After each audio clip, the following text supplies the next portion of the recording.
This is Awakened Imagination by Neville Goddard. The Coin of Heaven. Does a firm persuasion that a thing is so make it so? And the prophet replied, all poets believe that it does. And in ages of imagination, this firm persuasion removed mountains, but many are not capable of a firm persuasion of anything. Blake, The Marriage of Heaven and Hell. Let every man be fully persuaded in his own mind. Romans 14:5. Persuasion is an inner effort of intense attention. To listen attentively as though you heard is to evoke, to activate. By listening, you can hear what you want to hear and persuade those beyond the range of the outer ear. Speak it inwardly in your imagination only. Make your inner conversation match your fulfilled desire. What you desire to hear without, you must hear within.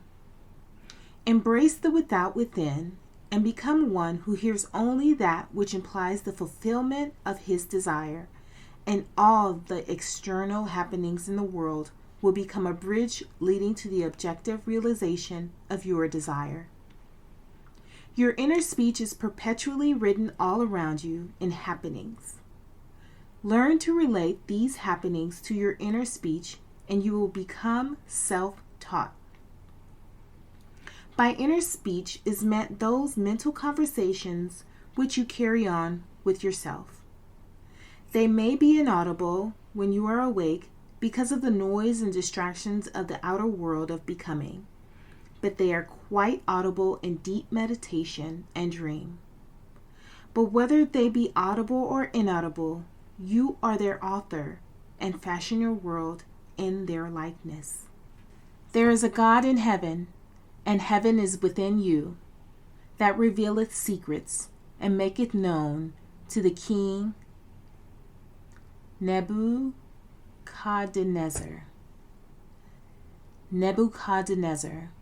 what shall be in the latter days.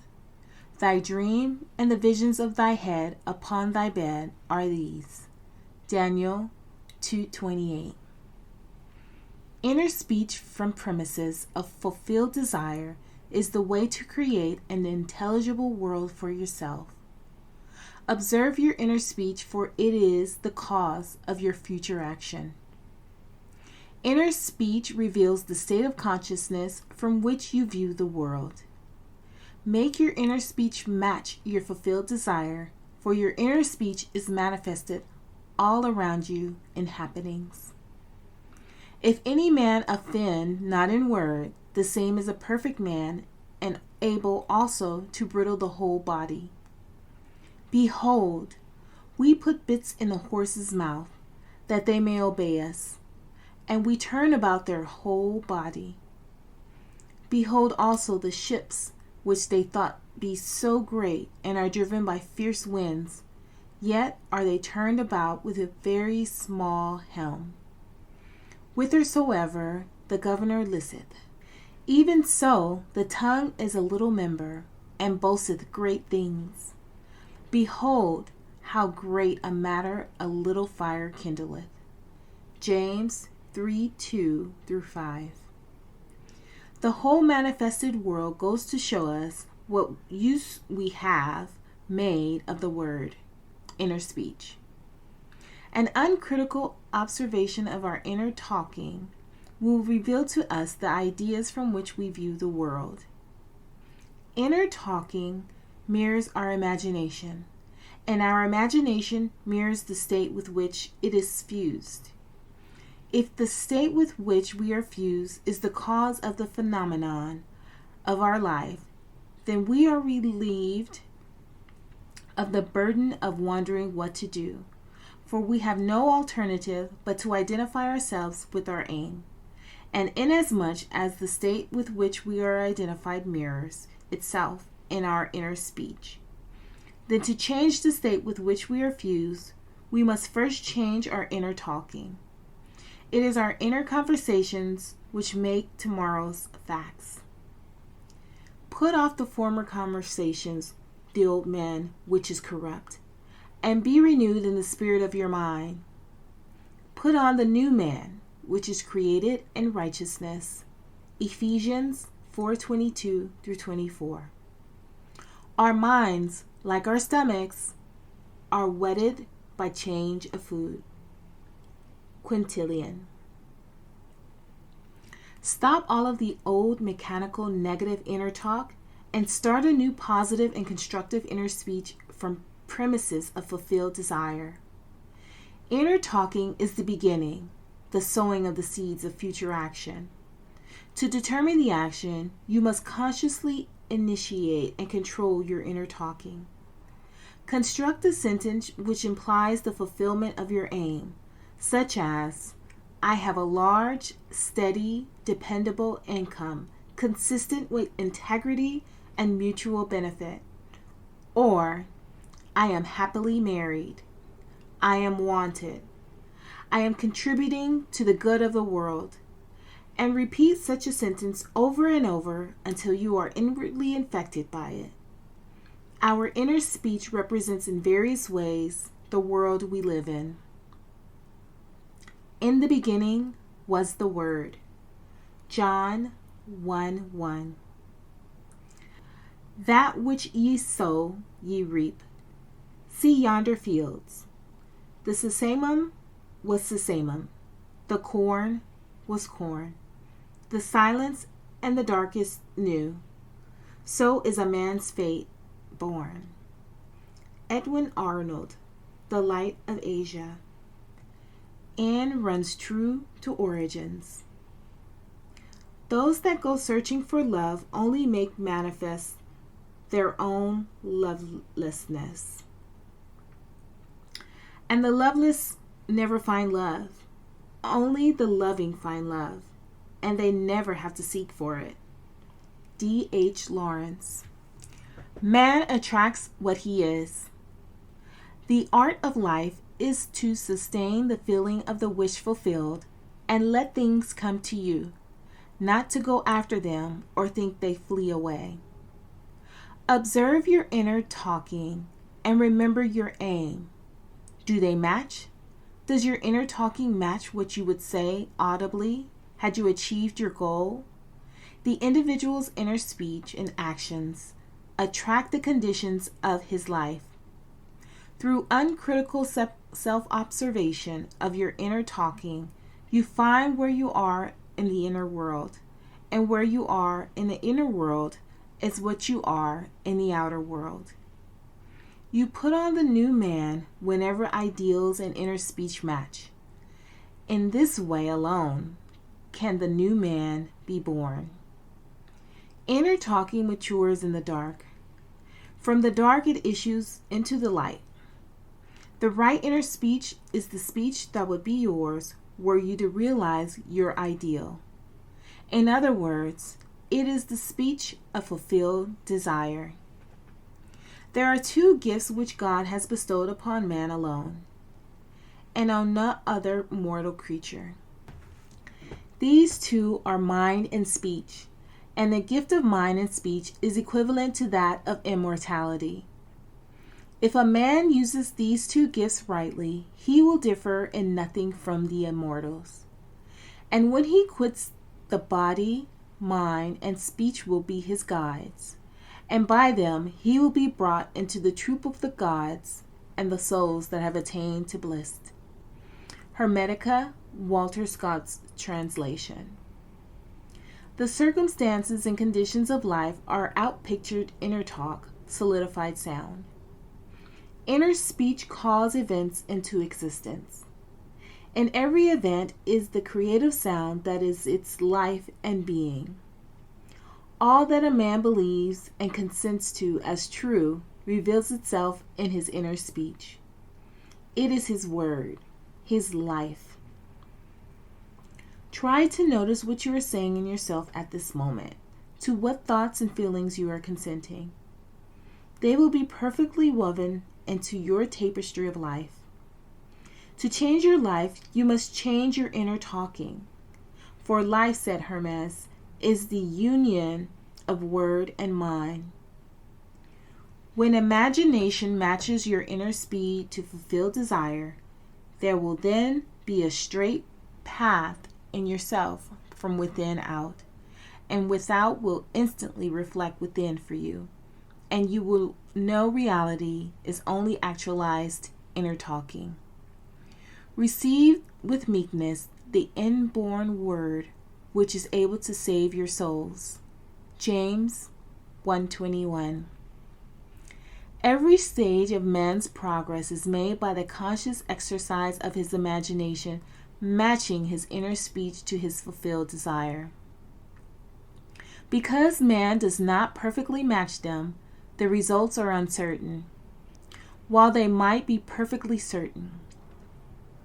Persistent assumption of the wish fulfilled is the means of fulfilling the attention. As we control our inner talking, matching it to our fulfilled desires, we can lay aside all other processes. Then we simply act by clear imagination and attention.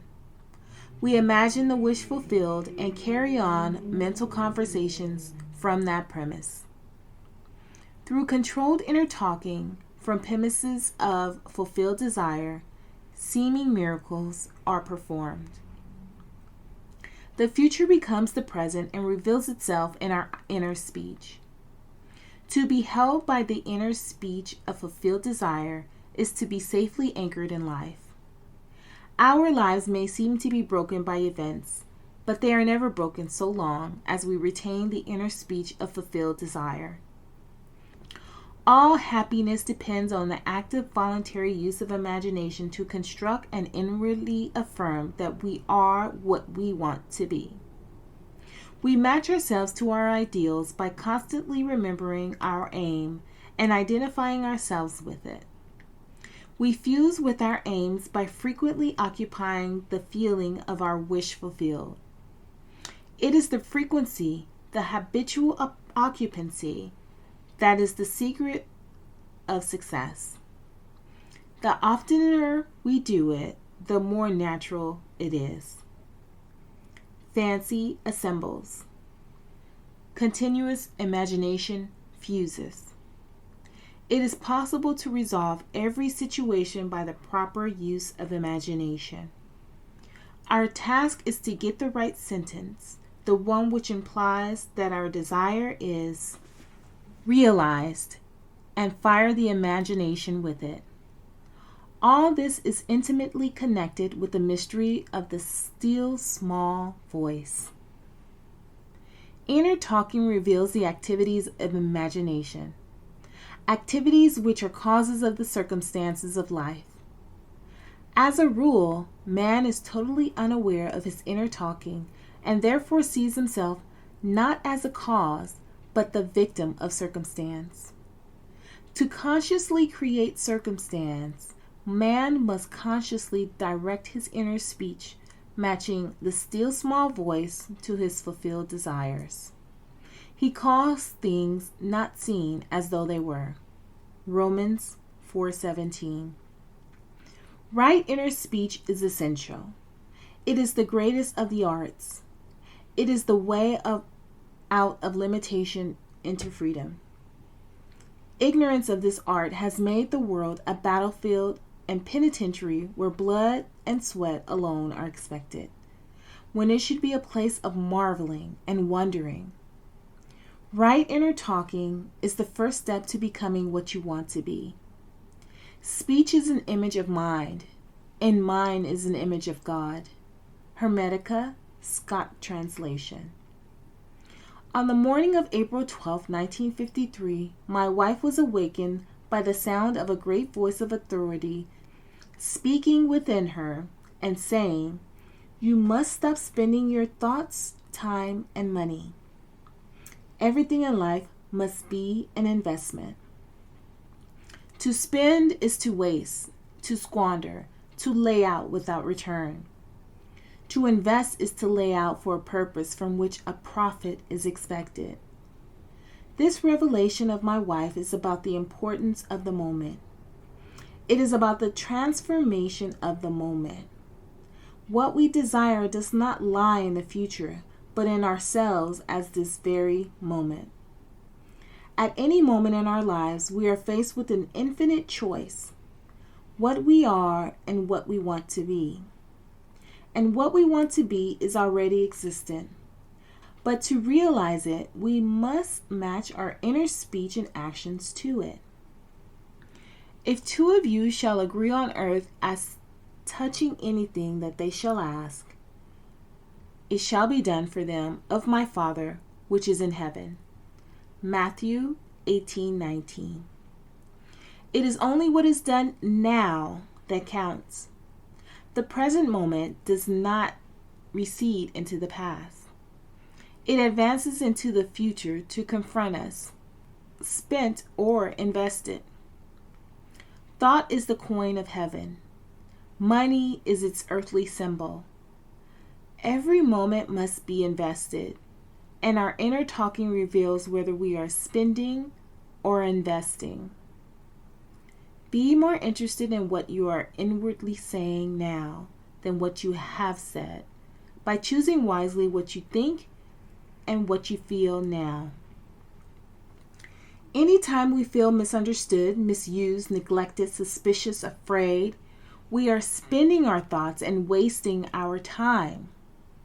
Whenever we assume the feeling of being what we want to be, we are investing.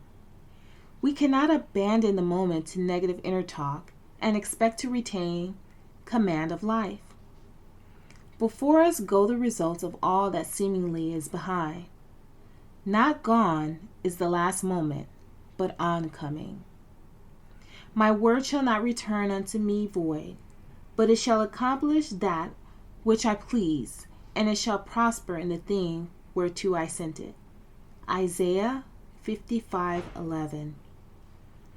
The circumstances of life are the muffled utterances of the inner talking that made them, the word made visible. The word, said Hermes, is son, and the mind is father of the word. They are not separate one from the other, for life is the union of word and mind. He willed us forth from himself from the word of truth. James 1:18. Let us be imitators of God as dear children. Ephesians 5:1. And use our inner speech wisely to mold an outer world in harmony with our ideal. The Lord spake by me, and his word was in my tongue. 2 Samuel 23:2. The mouth of God is the mind of man. Feed God only the best. Whatsoever things are of good report, think on these things. Philippians 4:18. The present moment is always precisely right for an investment, to inwardly speak the right word. The word is very near to you, in your mouth and in your heart, that you may do it. See, I have set before you this day life and good, death and evil, blessings and cursings. Choose life. Deuteronomy 30:14, 15, and 19. You choose life and good blessings by being that which you choose. Like is known to like alone. Make your inner speech bless and give good reports. Man's ignorance of the future is the result of his ignorance of his inner talking. His inner talking mirrors his imagination, and his imagination is a government in which the opposition never comes into power. If the reader asks, what if the inner speech remains subjective and is unable to find an object for its love? The answer is, it will not remain subjective, for the very simple reason that inner speech is always objectifying itself. What frustrates and festers and becomes the disease that afflicts humanity is man's ignorance of the art of matching inner words to fulfill desire. Inner speech mirrors imagination, and imagination is Christ. Alter your inner speech, and your perceptual world changes. Whenever inner speech and desire are in conflict, inner speech invariably wins. Because inner speech objectifies itself, it is easy to see that if it matches desire, desire will be objectively realized. Were this not so, I would say with Blake, sooner murder an infant in its cradle than nurse unact desires. But I know from experience, the tongue setteth on fire the course of nature. James 3:6.